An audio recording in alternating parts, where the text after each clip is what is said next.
Hi everyone. So we'll discuss the module F5. In the module F5 we are having two units. One it is column and another one it is footing. So we'll discuss regarding the column. Initially I will give the introduction to column. What is a column? Normally we are seeing a column in a wider way, that is either in a circular shape, otherwise in a rectangular shape. Also you can see the column in the shape of square. So this one it is the circular type and this one it is a square shape of a column. So rectangular type is also there. So then what is column? Column it is nothing but we are calling it as a axial member. So normally we are having a structural elements, that is beam, and below that beam we are given a column, and below this column we are having a footing. So this portion we are calling it as substructure, and above this portion we are calling it as a superstructure. This is superstructure and this one it is a substructure. Below that ground level we are calling it as a substructure. Normally what is the load that is coming from this beam, that is transferred to this column, and finally that will transfer to the footing. So then the job, otherwise the function of this column, it is the transfer of load from beam to the footing. So this is the function of this column, and we are calling this column it is a axial member because it will transfer the load through this axis of the column. So this is the axis of the column, and through this axis of the column the load it is transferred. So this is regarding a column. And in the column we will discuss some important definition. In that important definition, first one I will take it as a effective length. It is very important for calculating and for solving the problem. Effective length of the column.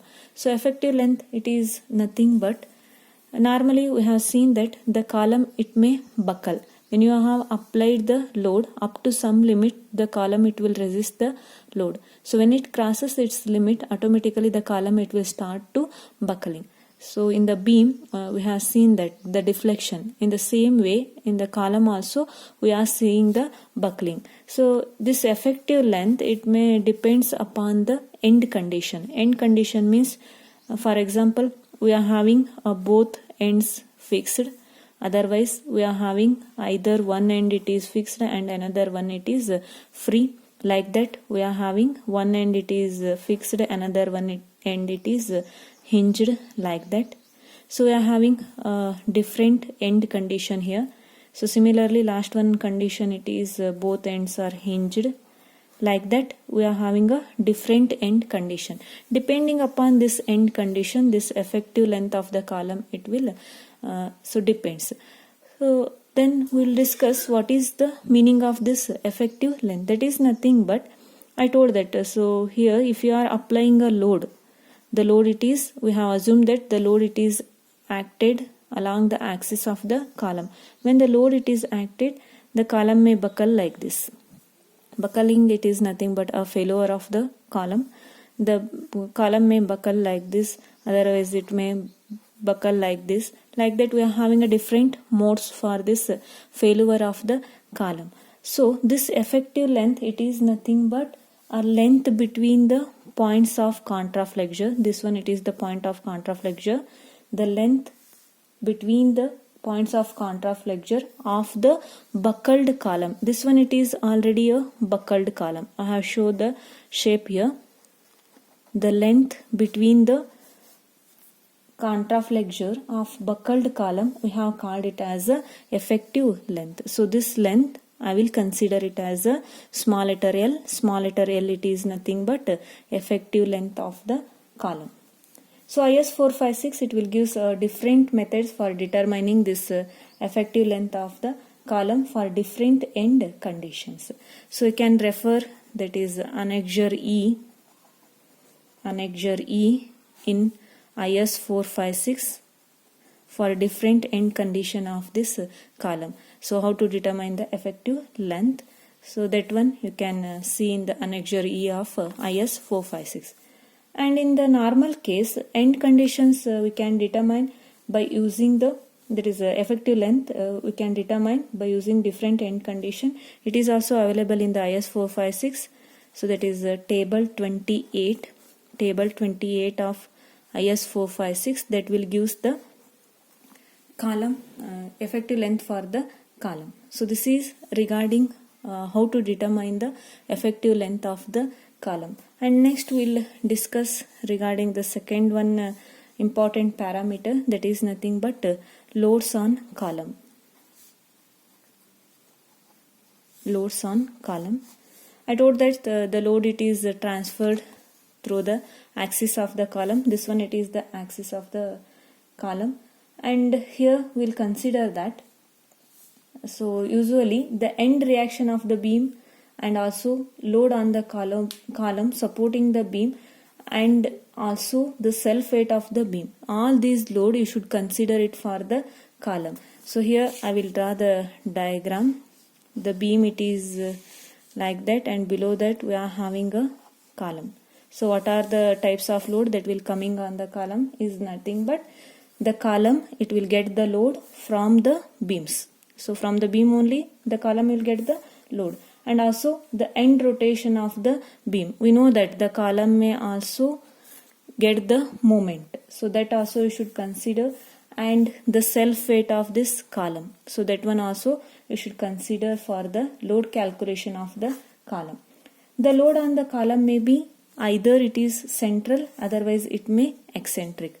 Initially I told that the load, it will act through the axis of the column. Sometimes it may act at some other distance. It will not act through this axis.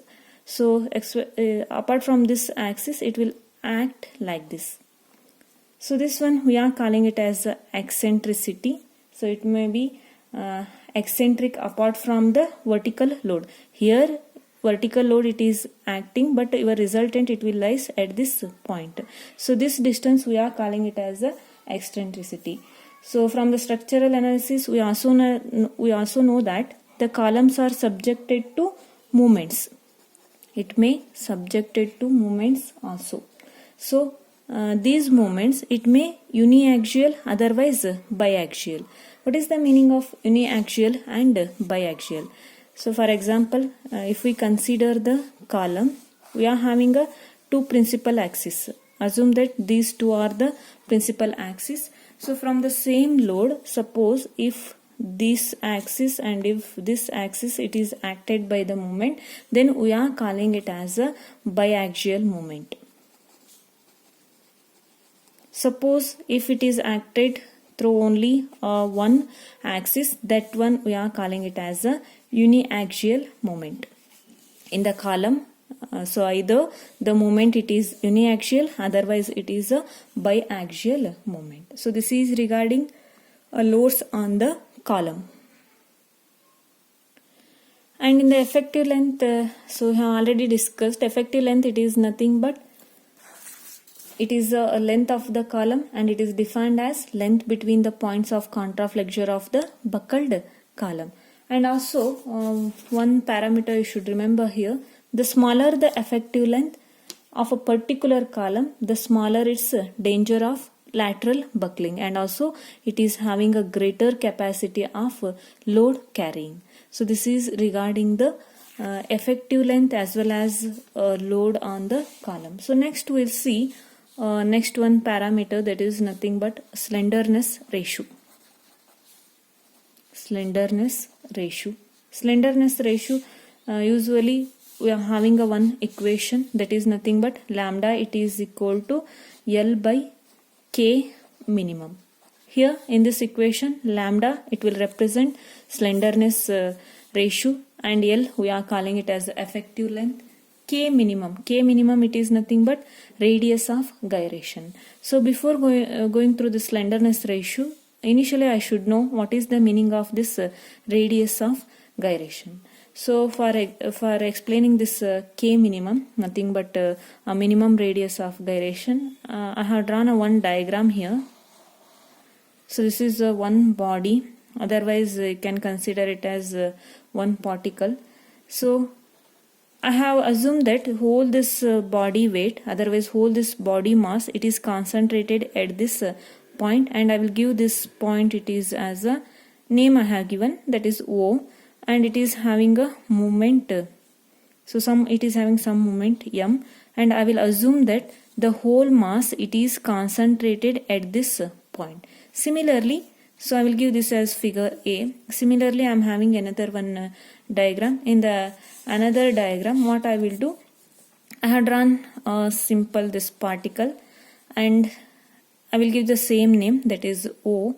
It is also having some movement, and here also I will assume that the whole mass, it is concentrated at this point. So that is, I will give this as figure B.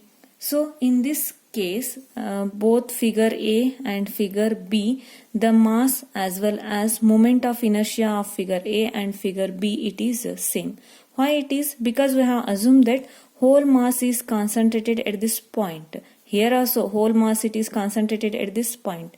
So then what I will do, the mass of moment of inertia of point figure A and mass of moment of inertia of figure B, both are same. So it is not a different, it is a same figure A and figure B.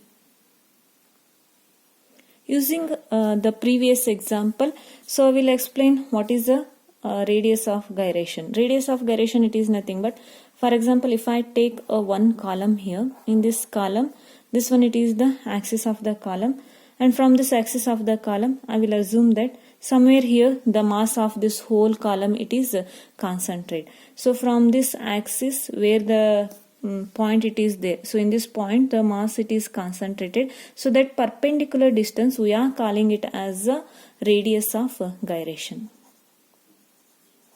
This one, it is radius of gyration. Radius of gyration, it is nothing but a perpendicular distance from the axis of the column up to where the mass, it is concentrated. So this distance, we are calling it as a radius of gyration. So the slenderness ratio, it is nothing but the ratio of the effective length to the minimum radius of gyration. So that one, we are calling it as a slenderness ratio. So depending upon this slenderness ratio, we are calling, so that means we are classify the column into two types. One, it is a short column, another one, it is a long column. So later we will discuss regarding that types of the column. So suppose if this slenderness ratio, shortly we are calling it as SR, if this slenderness ratio exceeds the value of 100 for a strong column, then we can expect failure should be by buckling only. Other modes of failure is also there, but the main mode of failure, it is a buckling. So suppose if the slenderness ratio, it exceeds the 100, especially for the strong column, so then how it is the failure in the column? That should be by the buckling only. So it is regarding the slenderness ratio of the column. So next we will move to the slenderness limits for the column. So this is slenderness limits, it is given in the IS 456. I will mention the class number here.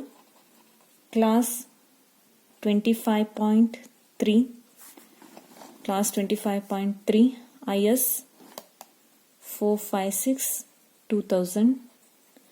So you can refer this IS 456 2000 25.3 class. So you can get the slenderness limits for the column. So let us discuss what are the slenderness limits for the column. So initially he given that, I told that based on this slenderness limits only, we have classified the column into a short column and long column. So here a column is considered as short. When you will call the column as short, if its effective length to least lateral dimension is less than 12. So then that type of column you can call it as a short column. Here I will show that one.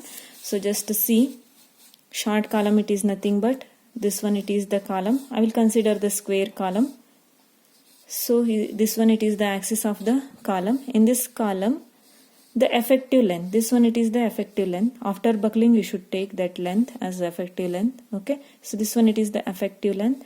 and least lateral dimension. Compared to this dimension, this one it is the least dimension. So least lateral dimension is either a breadth, otherwise you can consider it as a diameter. If you take the circular section, then least dimension it is the diameter. If you take the square, otherwise a rectangular section, then the least dimension it is the breadth. So here the ratio of, that is effective length to this least lateral dimension, either B, otherwise I will take it as a diameter D. So if it is less than 12, then that type of column we are calling it as a short column. If this value, that is L by B or D, it exceeds a value of 12, then that type of column we are calling it as a long column. Another one name it is there, that is nothing but slender column. So that is given in the point 1. I have mentioned that.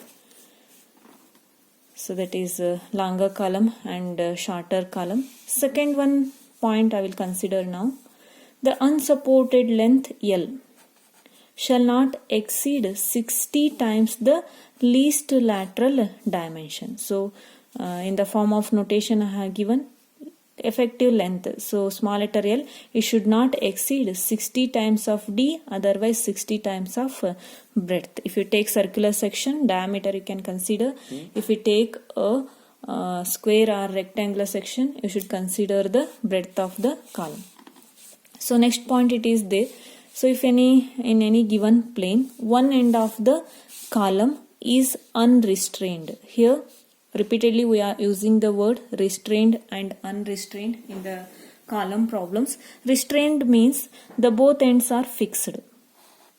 Here the both ends are fixed. So that type of column we are calling it as a restrained. The ends are fixed.